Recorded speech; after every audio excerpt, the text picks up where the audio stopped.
Hola amigos de Un Mundo Verde, bienvenidos a esta nueva emisión que le tenemos aquí preparada, con las noticias, como usted sabe, lo más relevante que está sucediendo sobre cambio climático, biodiversidad, los acontecimientos aquí en el país y por supuesto también en el estado y la capital de Querétaro.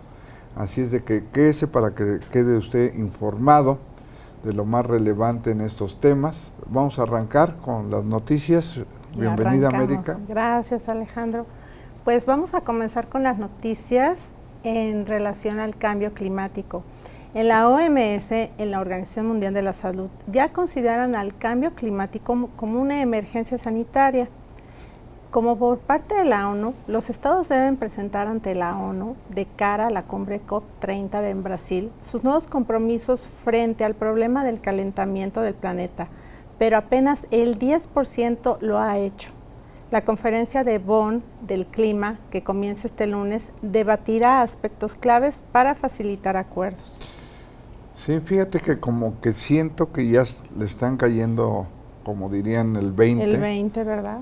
Y ahora ya la Organización Mundial de la Salud pues reconoce que el cambio climático es un elemento fundamental. Fundamental y que está influyendo en la salud del ser humano. Sí, pues, claro. ¿no?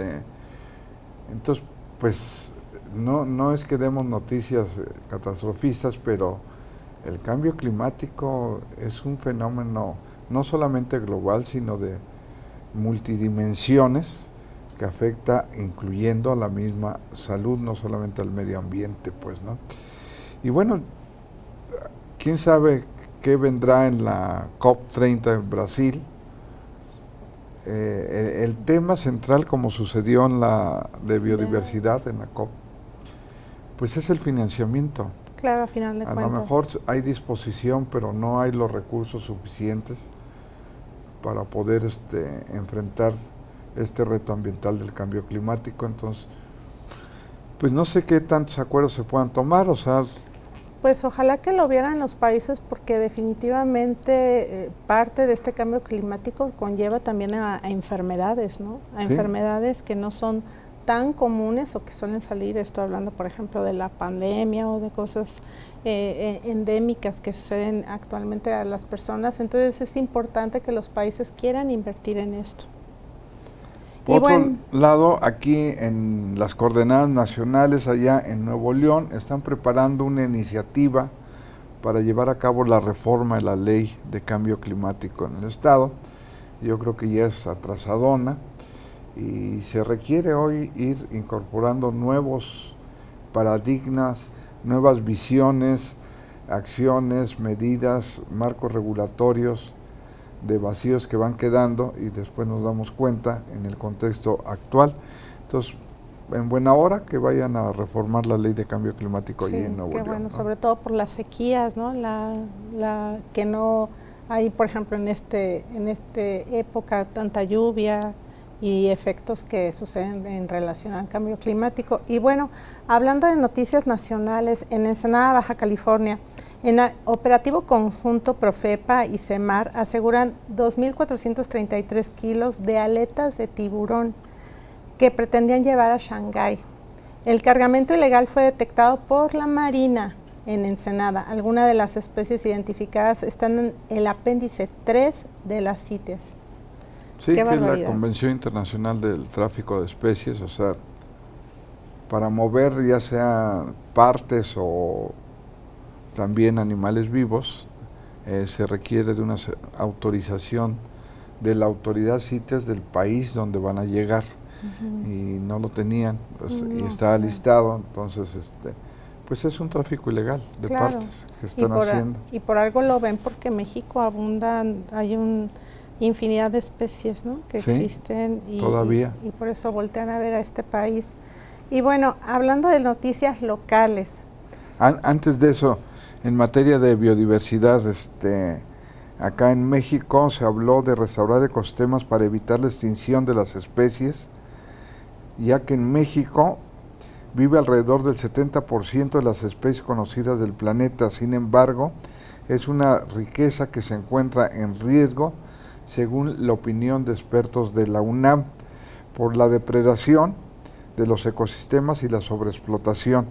Entonces hace un llamado de esos investigadores de la UNAM, pues sí somos un país megadiverso, pero hay un riesgo, ¿no? Por lo que está sucediendo, tanta depredación, cambios de uso del suelo, sobreexplotación de recursos.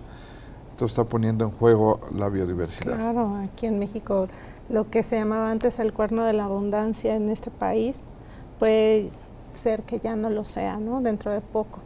Y bueno, en noticias de España, los humanos somos parte de la biodiversidad. Su destrucción nos pone en riesgo de supervivencia. Dependemos las unas de las otras y si rompemos ese equilibrio, fruto de la evolución, estamos poniendo en peligro nuestra propia supervivencia. Preservar la diversidad biológica del planeta es garantizar nuestro futuro. En los últimos 40 años, más del 70% de la biodiversidad del planeta ha desaparecido. Una extinción masiva y casi irreversible que requiere adoptar prácticas a pequeña y gran escala que protejan la vida silvestre y cohabiten con ella sin necesidad de su erradicación. Sí, yo creo que es un tema, o sea, lo que hemos venido insistiendo, hay 3 retos importantes. Cambio climático, que ya le está cayendo el 20 a muchos organismos internacionales, el tema del declive de la biodiversidad y la contaminación. Entonces, creo que la parte de biodiversidad se sigue viendo así como, sí hay unas plantas y animales. No, nosotros formamos parte de esa biodiversidad y dependemos de la biodiversidad. Entonces, si eso está en declive, también nuestra existencia se pone ya en duda. Pues, claro, ¿no? y desgraciadamente la gente no está acostumbrada a procesos y no nos damos cuenta que todo es parte de un ecosistema y no podemos decir que cuando esto ya está en declive digamos, pero bueno, sembramos arbolitos y se acabó. No, esto es parte de una cadena que tenemos que estar muy preocupados, sobre todo si no prestamos atención a todos estos efectos tan negativos que existen. Sí, y que no se trata solamente de plantar arbolitos, sino de conservar el hábitat, donde hay ahí muchas interacciones, tanto de organismos vivos, de plantas, como de animales dentro de la ciudad. Y uno diría, pues, ¿qué tantos animales? Los insectos es una gran cantidad de especies, de animales invertebrados que existen en los hábitats y que juegan un papel dentro del ciclo ecológico. Entonces, que es importante también conservar esos hábitats para las especies de fauna, ¿no? Claro. No sé si ahorita has notado, Ale, que por ejemplo en esta época de lluvia hay una proliferación de moscas por todos lados. Entonces, antes eran los mosquitos, ahora son las moscas. Ahora son las moscas, entonces yo creo que esto es parte del cambio y que tenemos que prestar bastante atención a todo esto. Sí, y fíjate, hablando de moscas, yo no me había dado cuenta, pero dicen, es que en las noches no molestan las moscas, como que se duermen, no sé qué pasa. A diferencia del mosquito, que el mosquito de la noche es terrible. Y de día no tanto, pero las moscas en la noche no. Sí. No molestan, es de día. Es de día. No sé a qué se deba. Sí, es algo muy curioso, pero yo creo que en muchas partes, sobre todo aquí en el centro de Querétaro, debido a las lluvias, se ha manifestado esta gran cantidad de moscas y ciertamente, no sé si sea mejor las moscas o mosquitos, pero en fin. Ambos son molestos, ¿verdad? ¿no? Sí. ¿Verdad que sí? Si alguien de la audiencia sabe por qué las moscas en la noche no molestan, mándenos un mensajito, comuníquese con nosotros y platíquenos, porque yo estoy en esa duda, o sea, no sé, alguien me decía, no, es que se duermen también en la noche, bueno, quién sabe, pero habría que indagar un poco más, pues, ¿no? Ahora sí, si quieres pasamos a las noticias locales. Vamos a pasar a las noticias locales. En el Marqués, la presa El Carmen, ubicada en el municipio del Marqués, se encuentra llena tras las lluvias registradas en los últimos días. Algo, creo, bastante beneficioso. Fíjate que hubo mucha confusión porque hay una presa con este nombre allí en el Marqués y hay un bordo. Ah, ya. Y con las lluvias pasadas se desbordó el bordo. pero muchos decían la presa. No, no fue la presa, fue el bordo y abrió un boquete como de 4 o 5 metros. Sí, qué bueno que lo aclaras porque sí estuvo en redes mucho. Sí, estuvo, entonces la gente creía que era la presa. No fue la presa, fue un bordo. Un bordo que en sus orígenes era un bordo agropecuario y después se volvió un bordo de regulación precisamente de las avenidas pluviales. Entonces es el bordo, no la presa. Ah, ok, qué bueno. Y bueno, dentro de las noticias de la capital, vecinos de la colonia José María Arteaga, en la capital queretana, reportaron afectaciones por aguas negras en calles y viviendas luego de las lluvias registradas en los últimos días. Los escurrimientos han rebasado el drenaje sanitario, provocando que aguas residuales se filtren en domicilios particulares y áreas comunes ahorita. Fíjate que por un lado habría que reconocerle a Protección Civil en su capacidad de respuesta, pero aquí, digamos, el cuestionamiento sería sobre las medidas preventivas. Claro. O sea, no se trata solamente de tener cuerpos eficaces que responden en el momento de la emergencia, sino más bien tratar de evitar que suceda esa emergencia, y creo que hace falta una mayor inversión en la infraestructura hídrica pluvial y el mantenimiento, porque a veces se tapan las coladeras o el drenaje por basura. Y también es algo como parte de la conciencia, porque muchas veces le dejamos todo, pues sí, como tú dices, al sistema hídrico y todas las instalaciones que está, pero la gran cantidad de basura acumulada, pues nosotros la generamos y la tiramos. Así es. Y eso que hablábamos en las noticias hace poco, que el municipio hizo desasolve de algunos drenes aquí en Querétaro, entonces imagínate. Sí, y yo creo que sí tendrían que repensar, porque algunos drenes se desbordaron. Sí, no fue suficiente. Entonces habría que pensar que cuando se construyeron, pues se tenía un enfoque y la magnitud de ese evento hidrometeorológico de las lluvias no era para que los desbordaran, pero ahora sí, porque ha cambiado. Entonces lo que debería llover en un mes a veces llueve en 3 tormentas, o 2, y rebasan la capacidad de los drenes. Entonces sí se tendría que estar repensando. Así es. En función de las tormentas y esta magnitud que están presentando actualmente, ¿no? Sí, sobre todo fraccionamiento, bueno, también personas que se apropian de terrenos no asentados, no pavimentados, no legítimamente establecidos. También, pues obviamente se van a inundar, la cuestión del suelo y bueno, pues desgraciadamente ahorita es lo que está. Yo recuerdo que hace un año, Ale, no me vas a dejar mentir, nos quejamos, pero de que no había lluvias. Y ahora nos quejamos de que hay muchas lluvias aquí en el estado. Sí, todavía el año pasado fue el final de una etapa casi de 3 años de sequía. Así es, qué bueno.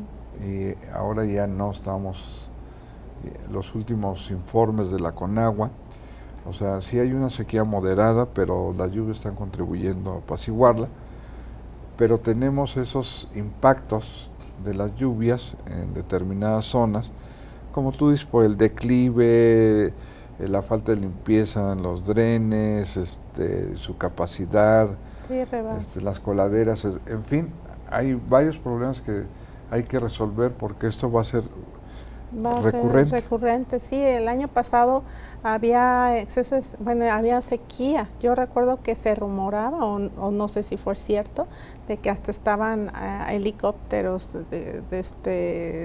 tronando nubes, no sé, pues se decía leyenda urbana, no sé. No, pero rumores, sí no había agua definitivamente, y ahora pues hay de sobremanera. Y se avecinan nuevos ciclones. ¿Verdad? Sí. O sea, esto no va a parar para que se prevenga. No, así es de que va a ser, yo creo que un año lluvioso y hay que estar prevenidos, pues, ¿no? Así es. Y bueno, continuando con noticias de la capital, una familia fue evacuada de su vivienda la tarde del domingo en la colonia Villas de Santiago, luego de que las intensas lluvias provocaran escurrimientos que afectaron la zona norte de la capital queretana. Sí, se ha hecho mucho énfasis en que no ha habido pérdida de vidas y qué bueno. Sí, claro. pero sí ha habido pérdida de material del patrimonio de Claro. las familias, pues, ¿no? Entonces han tenido que evacuarlas. Todavía no se tiene una cifra así muy cierta de cuántas viviendas han sido afectadas, pero sí se les ha metido el agua y han dañado los muebles, ¿no? Sí. Y es un problema. Realmente, algunos dicen que están haciendo uso del seguro, de los que pagaban predial les Claro. daban un seguro, entonces que están haciendo uso de esos seguros contra daños en la Daños. vivienda, los que tienen Pero luego los seguros son legítimamente su pago de predial, ¿no? son terribles porque te piden 1000 cosas para hacerte válido un seguro contra Dímelo a daños mí. Sí, meteorológicos, pues, ¿no? Yo recuerdo que en Chiapas hace años que había impactos en el patrimonio de las familias por inundaciones. Entonces la Secretaría de Economía a nivel federal había tomado ya como un patrón, pues, ¿no? Uh-huh. Decían cuánto fue la inundación, 20, 40, medio metro. Entonces calculaban más o menos los bienes afectados y sobre eso daban una cantidad de dinero. Entonces ya no se requería tanto como los seguros que te piden 1000 cosas, sí, casi con ganas de no pagarte, claro. para poder hacer válido ese seguro. Pero bueno, lo bueno que está la opción y esperando que se haga pues efectivo todo esta tragedia y con este seguro. Y bueno, dentro de las noticias en el Marqués, la Procuraduría Estatal de Protección al Medio Ambiente y Desarrollo Urbano, en atención a diversas denuncias ciudadanas y en conjunto con autoridades del municipio del Marqués, ejecutó la clausura de un banco de tiro ubicado en la localidad de Ejido, Guadalupe La Venta. Lo anterior derivado por la preocupación de ciudadanos respecto al mal manejo de residuos de vísceras y pollos. Terrible. Sí, o sea, de repente puede ser que tengan una autorización de la Secretaría de Desarrollo Sustentable del Estado de Sedesu como relleno, uh-huh, ¿no? O de materiales, pues, ¿no? Pero luego lo van alterando más y le van echando más cosas y eso trae impactos. Ahora, anteriormente, bueno, todavía sigue siendo el ruido uno de los principales elementos contaminantes, claro, que están afectando en la vida de los ciudadanos, pero ahora los olores comienzan a cobrar mucha fuerza y no hay legislación ni federal, ni estatal, ni municipal con respecto a la contaminación por olores. Fíjate, hay un vacío totalmente legal. Vaya, eso no sabía. Incluso a nivel internacional. Tampoco hay. Y lo que dicen es que es difícil medirla porque a lo mejor algo que a ti te molesta de olor, para mí es tolerante, uh-huh, ¿no? Entonces, ¿en dónde van a poner, digamos, como el ruido, ¿no? O sea, se miden decibeles, pero los olores, ¿cómo los van a medir?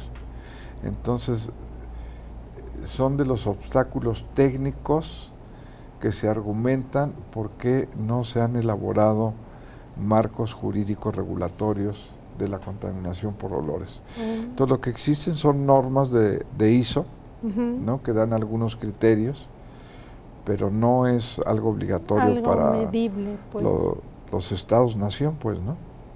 Qué bárbaro. Y en ningún país existe. No hay legislación, fíjate, en materia de olores. Y ahora está creciendo y creciendo cada vez más. ¿Y en los rellenos, por ejemplo, aquí sanitarios en Querétaro tampoco? Pues un día me comentaron de denuncias del relleno sanitario aquí, el de Querétaro, porque cuando hacía vientos con cierta orientación, pues había fraccionamientos más o menos cercanos, claro, que padecían esa contaminación por olores. Pero si no hay regulación, ¿cómo? Ahí es un punto muy bueno en ¿cómo donde lo atacas? Las autoridades pueden Entonces, ver. Yo creo que sí sería importante, o sea, el Código Ambiental del Estado sí habla de la contaminación por olores, pero no hay forma que diga de medirlo. De tanto, es que es difícil. Es difícil, entonces yo creo que sí, el Estado o los municipios tendrían que comenzar a elaborar sus normas técnicas para tener estos criterios a fin de poder sancionar a los que están, a las fuentes fijas que están emitiendo olores contaminantes. Claro, porque también tiene mucho que ver con la salud. Todas esas partículas de olores pues permean en la salud de los niños, de las familias, ¿sí? ¿No? Que, o sea, porque diga, ay, bueno, huele y ya no. O sea, esas partículas nosotros las respiramos. Sí, o sea, no solamente la molestia en el olfato, sino la introducción de micropartículas al organismo que tarde que temprano van a afectar a la salud. A la salud es como los microplásticos, ¿no? Así es. Los inhalamos, nos los comemos en los alimentos o con el contacto de la piel. En fin, hay muchas causas por las que estamos introduciendo microplásticos. Y el caso de los olores yo creo que es algo muy similar, pues, ¿no? Y estamos expuestos a eso. Por eso de ahí tanta enfermedad y por eso de ahí que la Organización Mundial de la Salud, pues, qué bueno que lo mencionas, ya volteó a ver esto alarmantemente. Sí, eso nos da prueba de que uno de los 3 principales retos a nivel mundial en términos ambientales es la contaminación. Así es, definitivamente. ¿No? Y puede ser microplásticos, olores, ruido, sustancias nocivas, en fin, la contaminación es algo muy, muy global, muy general, sí, claro, que abarca muchas cosas, pero es un problema actual, la contaminación, junto con los otros 2, que es el cambio climático y el declive de la biodiversidad. Así es de que pues lo que esté siempre en nuestras manos, ya sea en el hogar, en el trabajo, en la escuela, que podamos evitar, ya sean emisiones contaminantes que incrementan el cambio climático, ya sea la destrucción de flora o de fauna, o en este caso la emisión de contaminantes, ¿no? Por olores o los que sean, o microplásticos, los que sean. Hay que tratar de evitarlo e ir reduciendo, porque mientras más hagamos nosotros en el día a día, estamos contribuyendo a la mitigación de estos 3 problemas fundamentales. Así es, Ale, y mucha gente o muchas personas van a decir, ay, lo que yo haga es mínimo, no va a significar nada. No, al contrario, que no quede en uno, ¿no? Que no quede pues en sí, uno. Si lo ves así labor aisladamente, de que pues yo lo que haga en mi casa, ¿qué tanto? Mucha gente pero piensa no así. Es lo que uno haga, sino es la multiplicación de muchos ciudadanos, 1, 10, 100, 1000, 1 millón o millones de personas que están cambiando sus hábitos. Entonces sí se logra impactar y lograr este cambio, esa transformación que se requiere. Así es, Ale. Pues bien, amigos, esto ha sido todo por el día de hoy. Como siempre, yo los espero cada miércoles al punto de las 5:30, aquí por Radio y Televisión Querétaro, en su programa El Más Climático y Biodiverso de la Televisión. ¿Y usted ya reflexionó sobre el planeta?